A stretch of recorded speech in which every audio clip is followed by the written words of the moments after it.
Lecture du livre du prophète Baruch.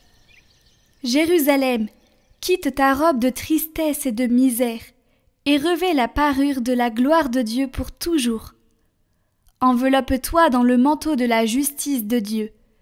Mets sur ta tête le diadème de la gloire de l'Éternel. Dieu va déployer ta splendeur partout sous le ciel. Car Dieu, pour toujours, te donnera ses noms. Paix de la justice et gloire de la piété envers Dieu. Debout, Jérusalem, tiens-toi sur la hauteur et regarde vers l'Orient. Vois tes enfants rassemblés du couchant au levant par la parole du Dieu saint. Ils se réjouissent parce que Dieu se souvient. Tu les as vus partir à pied, emmenés par les ennemis, et Dieu te les ramène, portés en triomphe, comme sur un trône royal. Car Dieu a décidé que les hautes montagnes et les collines éternelles seraient abaissées, et que les vallées seraient comblées. Ainsi la terre sera aplanie, afin qu'Israël chemine en sécurité dans la gloire de Dieu. Sur l'ordre de Dieu, les forêts et les arbres odoriférants donneront à Israël leur ombrage. Car Dieu conduira Israël dans la joie, à la lumière de sa gloire, avec sa miséricorde et sa justice.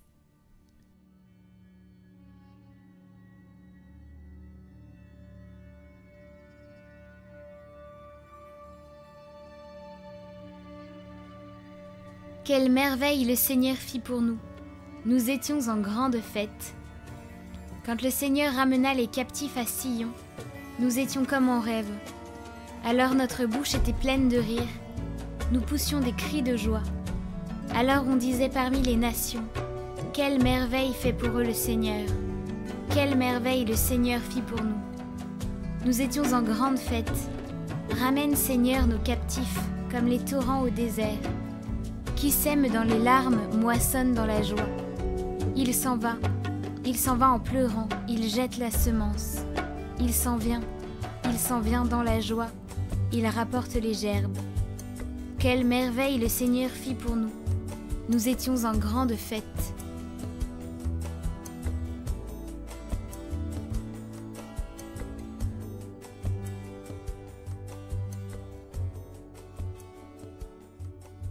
Lecture de la lettre de saint Paul apôtre aux Philippiens.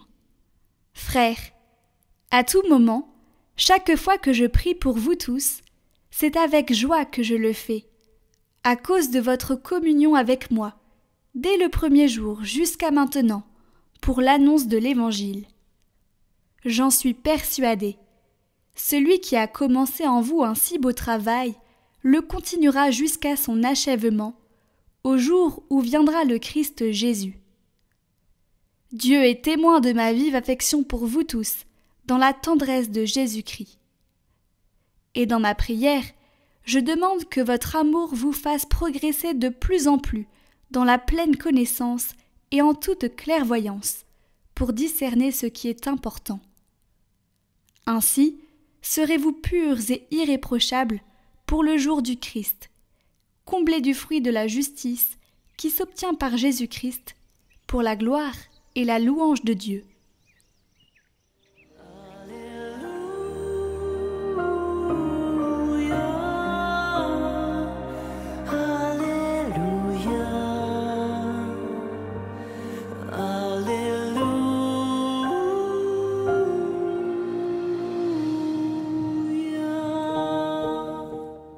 Préparez le chemin du Seigneur, rendez droit ses sentiers, tout être vivant verra le salut de Dieu.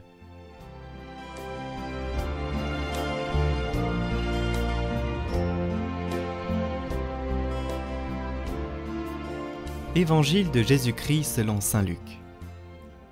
L'an 15 du règne de l'empereur Tibère, Ponce Pilate était gouverneur de la Judée. Hérode étant alors au pouvoir en Galilée, son frère Philippe dans le pays d'Ithurée et de Trachonitide, Lysanias en Abilène. Les grands prêtres étaient Anne et Caïphe. La parole de Dieu fut adressée dans le désert à Jean, le fils de Zacharie. Il parcourut toute la région du Jourdain en proclamant un baptême de conversion pour le pardon des péchés.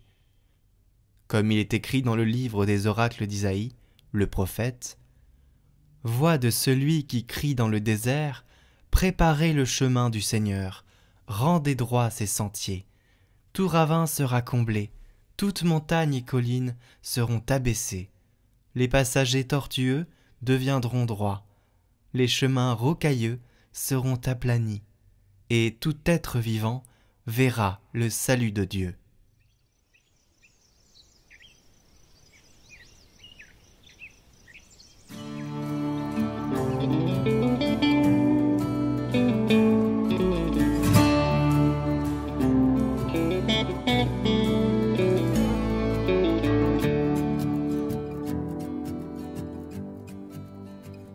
Notre secours est dans le nom du Seigneur qui a fait le ciel et la terre.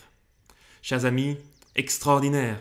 Au premier mot de l'évangile de ce jour, nous pourrions nous croire invités à la conférence des Nations Unies. Vous ne trouvez pas? Saint Luc relate avec une telle précision qui sont les hommes politiques en poste et les provinces où ils exercent leur autorité, ainsi que les autorités religieuses de l'époque, que nous avons le pressentiment qu'il va nous annoncer une nouvelle officielle. Mais notre surprise est de taille en lisant la suite du texte. Saint Luc ne nous conduit pas au cœur des palais du gouvernement, des intrigues politiques, mais au désert. C'est là que la parole de Dieu va se révéler. La parole de Dieu fut adressée dans le désert à Jean, le fils de Zacharie. Ce n'est pas d'abord au cœur de nos organes politiques, dans les alcôves de la vie trépidante de nos cités, ou au championnat de la course au bien-être matériel, que la parole de Dieu va se faire entendre. Et ça, nous le savons bien. Il nous faut aller, nous dit l'Évangile, au désert. Vous souhaitez entendre la parole de Dieu? Eh bien, ce n'est pas compliqué, il faut aller au désert. Ce désert de nos vies peut être ce lieu où tout nous semble aride, au cœur même de nos pauvretés, de nos souffrances. Ce désert de nos vies peut être aussi ces lieux où le Seigneur nous convoque pour le temps d'un cœur à cœur avec lui, dans le silence, quand j'ai enfin appuyé sur le bouton off de mon téléphone, de mon ordinateur ou de je ne sais quel appareil. Bref, là où le Seigneur peut me parler cœur à cœur. Car aujourd'hui encore, Dieu s'adresse à moi dans ce lieu où je vais pouvoir écouter, recevoir sa parole. Le silence est nécessaire. C'est la seule et unique condition si je veux entendre la parole du Seigneur. Saint Jean de la Croix, à cette phrase, le Père Céleste a dit une seule parole, c'est son Fils. Il l'a dit éternellement et dans un éternel silence. C'est dans le silence de l'âme qu'elle se fait entendre. La parole de ce dimanche nous invite également à préparer les chemins du Seigneur. Il nous faut donc nous poser la question, quel chemin allons-nous préparer au Seigneur? Évidemment, si le Seigneur vient, il n'est pas ici question de lui construire une belle autoroute, ni de lui préparer une navette spatiale pour aller visiter l'univers. Les 5 travaux détaillés par Isaïe sont à prendre au sens imagé. Aplanir sa route, tout ravin sera comblé, toute montagne et toute colline seront abaissées, les passages tortueux deviendront droits, les routes déformées seront aplanies. Saint Jean-Baptiste nous exhorte à un gros travail sur nous-mêmes. Que nous remplissions les vallées de notre manque de confiance en allant vers son amour. Que nous nivelions les monts et collines de notre orgueil qui nous empêchent trop souvent de le voir et de recevoir son aide. Que nous redressions et aplanissions les chemins tordus qui font de la voie vers notre cœur un labyrinthe. Que nous cessions de louvoyer par manque de sincérité. Aujourd'hui, l'Esprit Saint, à travers les lectures de ce jour, nous mobilise pour tracer un chemin de clarté, de droiture, de justice, pour préparer la venue du Seigneur. Il me faut préparer un chemin au cœur de nos vies, de ma vie, que la parole de Dieu pourra emprunter, ainsi je verrai le salut de Dieu. Telle est la promesse que le Seigneur renouvelle pour moi aujourd'hui. Alors, chers amis, que ce temps de l'Avent nous conduise au désert pour accueillir pleinement le salut de Dieu qui n'est autre que Jésus, le Christ. Oui, préparez les chemins du Seigneur, et que la bénédiction de Dieu, Père, Fils et Saint-Esprit descende sur vous tous et y repose à jamais. Amen.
Sa gloire en ce monde paraît, sa parole nous est donnée pour nos pas, elle est lumière à jamais.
Prions pour toutes les intentions déposées en commentaire cette semaine.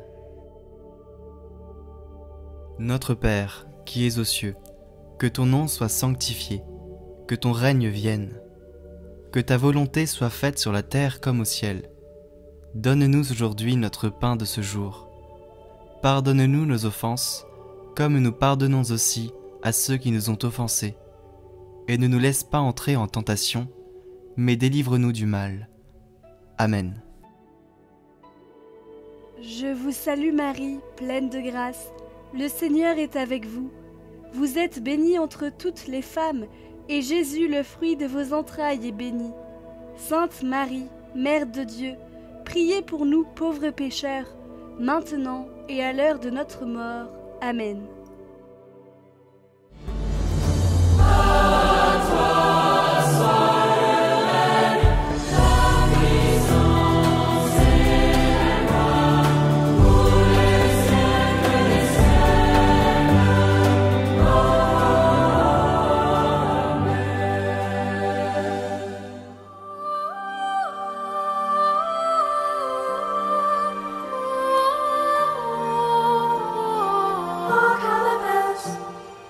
All seem to say